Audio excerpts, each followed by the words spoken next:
নমস্কার, খবর শুনছেন Birbhum news TV YouTube channel থেকে। আজকের বিশেষ খবর হলো কেজরিওয়ালকে মুখ্যমন্ত্রী পদ থেকে সরানোর মামলা খারিজ দিল্লি হাইকোর্টে। আজ দিল্লির ইডি দপ্তরে হাজিরা দিচ্ছেন না মহুয়া। আদর্শ আচরণবিধি ভঙ্গ করছে প্রধানমন্ত্রী, ভুল ধরল টিএমসি। কীর্তির মুখে কুকথা, দিলীপ ঘোষের সঙ্গে মহিষাসুরের তুলনা করলেন তৃণমূল নেতা। লালবাজারে নালিশ ঠুকতে হাজির শুভেন্দু, কার বিরুদ্ধে কি অভিযোগ করলেন তিনি? মমতাকে কুকথা, শোকসের পর দিলীপ ঘোষের বিরুদ্ধে একাধিক এফআইআর। আসছে আবহাওয়ার খবরে। আজ জেলায় জেলায় ঝড় বজ্রপাতের পূর্বাভাস। মুখ্যমন্ত্রীর মৃত্যু কামনা করলেন অভিজিৎ গঙ্গোপাধ্যায়, ধিক্কার তৃণমূলের। আসছে বিস্তারিত খবরে।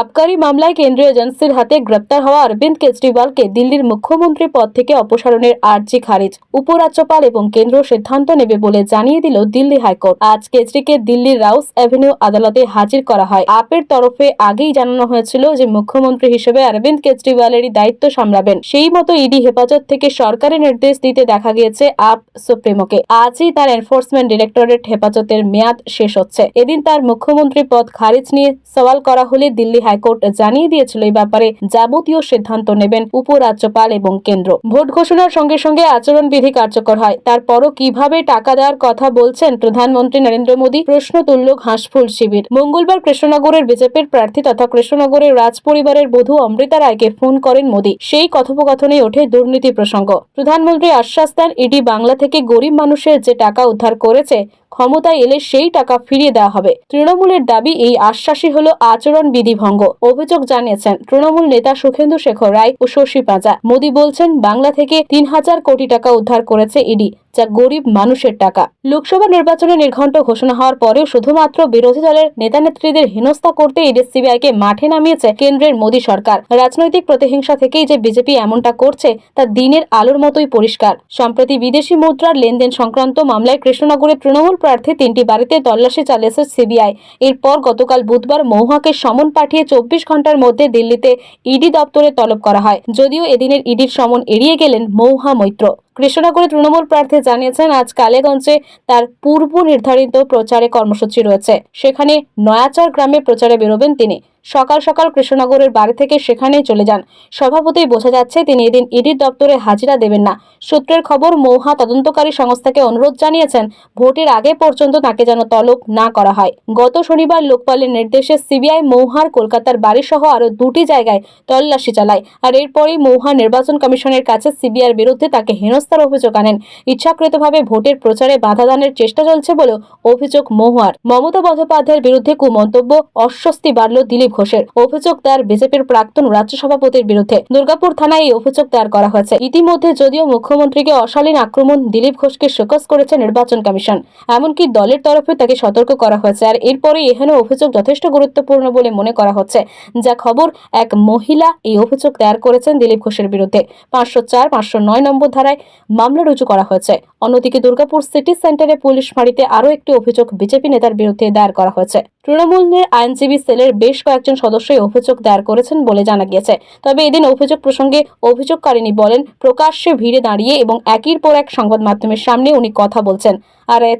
আর এতে রাজ্যের মহিলা মুখ্যমন্ত্রী শুধু সম্মানহানি নয়, বাংলার মহিলা হয়ে আমাদেরও সম্মানহানি হয়েছে বলে দাবি অভিযোগকারিনীর। বাংলার তাপমাত্রা ঊর্ধ্বমুখী, এর মধ্যে বৃষ্টির পূর্বাভাস দিল আবহাওয়া দপ্তর। বুধবারই উত্তরবঙ্গের সমস্ত জেলায় বিক্ষিপ্ত বৃষ্টির সম্ভাবনার কথা জানালো হাওয়া অফিস। বৃষ্টিপাতের পূর্বাভাস আছে জলপাইগুড়ি, দার্জিলিং, কালিম্পং, আলিপুরদুয়ারে। দক্ষিণবঙ্গেও কয়েকটা জেলায়, মুর্শিদাবাদ, বীরভূমে সামান্য বৃষ্টিপাতের সম্ভাবনা রয়েছে। সেই সঙ্গে নদিয়া ও বাকি পশ্চিমবঙ্গের অন্যান্য জেলাগুলোতে শুষ্ক আবহাওয়া। তাপমাত্রা যদিও 34 থেকে 36 ডিগ্রির কাছাকাছি থাকবে দক্ষিণবঙ্গে, তবে উত্তরবঙ্গের তাপমাত্রা অনেকটাই কম থাকবে বলে আবহাওয়া দপ্তর সূত্রে খবর। এই মুহূর্তে তাপপ্রবাহের কোনো সম্ভাবনা নেই, তবে সতর্কবার্তা যদি বলা হয় তাহলে ঝোড়ো হাওয়া, বজ্রবিদ্যুৎ সহ বৃষ্টিপাতের সম্ভাবনা আছে উত্তরবঙ্গের কিছু জেলাতে এবং সেই সঙ্গে দক্ষিণবঙ্গের কিছু জেলাতে বৃহস্পতিবার ঝোড়ো হাওয়া, বজ্রবিদ্যুৎ সহ বৃষ্টিপাতের সম্ভাবনা রয়েছে। আলিপুরদুয়ার ও কোচবিহারের বজ্রবিদ্যুৎ সহ হালকা থেকে মাঝারি বৃষ্টি হতে পারে। সঙ্গে ঘন্টায় 30 থেকে 40 কিলোমিটার বেগে ঝোড়ো হাওয়া বয়ে যেতে পারে। এছাড়া বাকি 3 জেলায় দমকা হাওয়া থাকলেও হালকা বৃষ্টির পূর্বাভাস দেওয়া হয়েছে। শুক্রবার বিক্ষিপ্ত বৃষ্টির সম্ভাবনা দক্ষিণবঙ্গে। বজ্রবিদ্যুৎ সহ বৃষ্টির সম্ভাবনা বীরভূম, মুর্শিদাবাদ ও নদিয়া জেলাতে। বজ্রবিদ্যুৎ সহ হালকা থেকে মাঝারি বৃষ্টির সম্ভাবনা। বাকি জেলাতে কোথাও 2-1 পশলা হালকা বৃষ্টির সম্ভাবনা, সঙ্গে থাকবে ঝোড়ো হাওয়া। শনিবার দক্ষিণবঙ্গ জুড়ে বৃষ্টির সম্ভাবনা। বজ্রবিদ্যুৎ সহ বৃষ্টির পরিমাণ ও ব্যাপকতা বাড়বে। কলকাতা সহ দক্ষিণবঙ্গের প্রায় সব জেলাতেই বজ্রবিদ্যুৎ সহ হালকা থেকে মাঝারি বৃষ্টির সম্ভাবনা। লোকসভা ভোট যত এগিয়ে আসছে ততই বাড়ছে কুকথার রাজনীতি। বিজেপি তৃণমূল পাল্লা দিয়ে একে অপরকে আক্রমণ করে চলছেন। আর এবার অপপ্রচার এবং ভাবমূর্তিতে আঘাত হানার অভিযোগে লালবাজারে নালিশ ঠুকলেন রাজ্যের বিরোধী দলনেতা শুভেন্দু অধিকারী। তিনি অভিযোগ করেছেন শাসক দল তৃণমূল কংগ্রেস এবং অন্যান্য রাজনৈতিক দলগুলি তার বিরুদ্ধে অপপ্রচার চালাচ্ছে। সোশ্যাল মিডিয়ায় তার নামে কুকথা বলে ভুল অকথ্য কথা তুলে প্রচার চালানো হচ্ছে, এমনটাই অভিযোগ করেছেন। আর সেই তালিকায় বাম, কংগ্রেস, আইএসএফও রয়েছে। ধীরে ধীরে খোলস খুলছে। স্বেচ্ছায় অবসর নেওয়া বিচারপতি অভিজিৎ গঙ্গোপাধ্যায় এবার শালীনতার সীমা ছাড়ালেন। বিজেপিতে যোগ দেওয়ার পর চরম অধঃপতন। মুখ্যমন্ত্রী মমতা বন্দ্যোপাধ্যায়ের মৃত্যু কামনা করলেন তমলুক বিজেপির প্রার্থী। ভারতীয় গণতন্ত্রের কালো দিন বলছে তৃণমূলের বক্তব্য মুখ্যমন্ত্রীর মৃত্যু কামনা। এটাও কি সম্ভব? আমরা স্তম্ভিত। ভারতীয় গণতন্ত্রে এক কালো দিন। যে ব্যক্তি কিছুদিন আগেও বিচারপতির আসনে আসীন ছিলেন, বিজেপিতে যোগ দিয়ে যিনি লোকসভা নির্বাচনের প্রার্থী হয়েছেন, সেই অভিজিৎ গঙ্গোপাধ্যায় প্রকাশ্যে মুখ্যমন্ত্রীর মৃত্যুর ভবিষ্যৎবাণী করলেন। প্রধানমন্ত্রী নরেন্দ্র মোদীর দৃষ্টি আকর্ষণ করে তৃণমূল বলছে, একটু ভেবে দেখুন আপনার পরিবারে কাদের সামিল করেছেন আপনি। অভিজিৎ গঙ্গোপাধ্যায়ের বক্তব্যের অংশ তুলে ধরে নির্বাচন কমিশনের কাছে তৃণমূলের দাবি, যে ব্যক্তি মুখ্যমন্ত্রীকে মৃত্যুর হুঁশিয়ারি দিয়েছেন, অবিলম্বে তার বিরুদ্ধে কঠোর পদক্ষেপ করা হোক। রাজ্যের মন্ত্রী শশী পাঁচা এমন মন্তব্যের জন্য তীব্র ধিক্কার জানিয়েছেন অভিজিৎ গঙ্গোপাধ্যায়কে। শশী পাঁচা বলেন, আবারও কুরুচিকর মন্তব্য। বিজেপি প্রার্থী অভিজিৎ গঙ্গোপাধ্যায়, দিলীপ ঘোষ প্রতিনিয়ত মমতা বন্দ্যোপাধ্যায়কে অপমান করছেন। অভিজিৎ গঙ্গোপাধ্যায় বলছেন, মমতা বন্দ্যোপাধ্যায়ের মৃত্যু ঘণ্টা বেজে গেছে। ভাবুন তো, এই মানুষগুলি নাকি রাজনীতি করবে? এদেরকে আয়না দেখাবেন বাংলার মানুষ? প্রাক্তন বিচারপতিকে উদ্দেশ্য করে শশী বলেন, অভিজিৎ গঙ্গোপাধ্যায়, আপনাকে বলে দিই, আপনি তো বিচার ব্যবস্থার সঙ্গে যুক্ত ছিলেন। আপনার কথা মতো যে যুক্তি থাকা উচিত, কিন্তু আপনি আজকে কারণ মৃত্যু কামনা করছেন। কত নিচে আপনি নেমেছেন সেটা সহজেই অনুমেয় যখন আপনি বিজেপিতে যোগ দিয়েছেন। এটাই বিজেপির চরিত্র। তারা কাউকে ভালো করতে পারে না, কারো ভালো কামনাও করতে পারে না। হারার ভয় এতটাই পেয়েছেন যে মমতা বন্দ্যোপাধ্যায়ের মৃত্যু কামনা করছেন। মমতা বন্দ্যোপাধ্যায়কে বাঁচিয়ে রেখেছেন বাংলার মানুষ, দেশের মানুষ, ঈশ্বর আল্লাহ তাকে বাঁচিয়ে রেখেছে। আপনি কি করে মারবেন?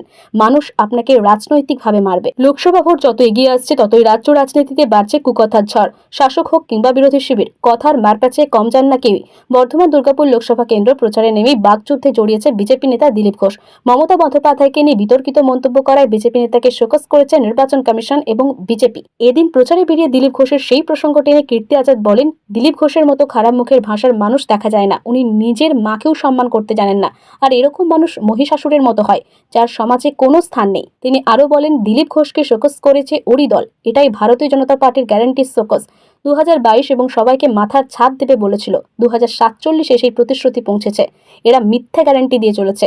ভাইয়ের সঙ্গে ভাইকে লড়াই দিতে চাইছে, মহিলাদের সম্মান করে না। মমতা দিদির নামে যা খুশি করছে। জয় শ্রীরাম বলেন আরএসএস এর লোকেরা, জয় সীতারাম তো বলে না কেন? দিলীপ ঘোষের উচিত লজ্জায় জলে ডুবে মরে যাওয়া। মানসিক বিকারগ্রস্ত উনি। বিজেপির উচিত ওকে হাসপাতালে নিয়ে যাওয়া। প্রয়োজনে আমি ওকে বিনামূল্যে চিকিৎসার ব্যবস্থা করে দেব। এদিন প্রচারে বেরিয়ে এলাকাবাসীদের সঙ্গে দেখা করেন, কথা বলেন প্রাক্তন ক্রিকেটার। তিনি বলেন, সকলের মধ্যে আলাদাই ভালোবাসা আছে। কর্মীরাও প্রচার ঘিরে উজ্জীবিত। সত্যি সকলকে দেখে খুব ভালো লাগছে।